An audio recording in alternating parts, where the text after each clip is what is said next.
Music director DJ Munna Raj, presented by Virat music.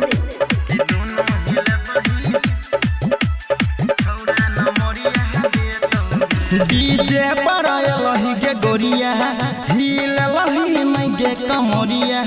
DJ पर लही के गोरिया हिल लही मई के कमरिया। छौ सब छौरा सनक लगे, छौ सब छौरा सनक लगे।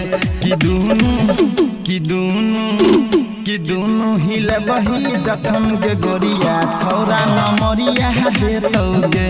कि दुनु हिल बही जखन के गोरिया छौरा नमरिया देतौगे। म्यूजिक डायरेक्टर डीजे मुन्ना राज, झटकी बाजार मधुबनी।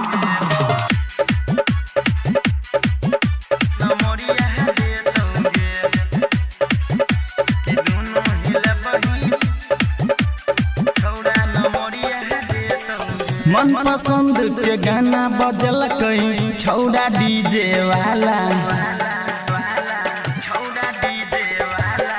नाच नाच के तोड़ दही तू पिकअप के ढाला। पेन में छे छोट छोट कपड़ा उठो सब छौड़ा में लफड़ा। फायर तोर घघरिया देतोगे, फायर तोर घघरिया देतोगे। कि दुनु हिल बही जखन के गोरिया छौरा नमरिया देतौगे। कि दुनु हिल बही जखन के गोरिया छौरा नमरिया देतौगे।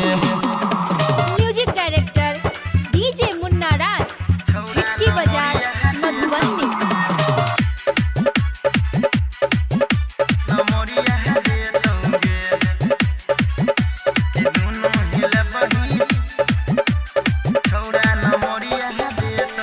चलतो नहीं रंग दहाड़ी वही जो सब झेल के परतौ। चढ़ल छौ जवानी तोहर सब आई झरतौ। धर्मेंद्र धड़कन कहै छौ सब छौड़ा तोरे पमरै छौ। गरम बजरिया देखतौगे, गरम बजरिया देखतौगे। कि दुनु हिल बही जखन के छोरिया छौड़ा नमरिया देतौगे।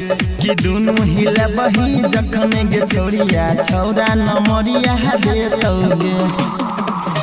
Virat music digital recording studio, Yamuna Nagar, Jagadhri.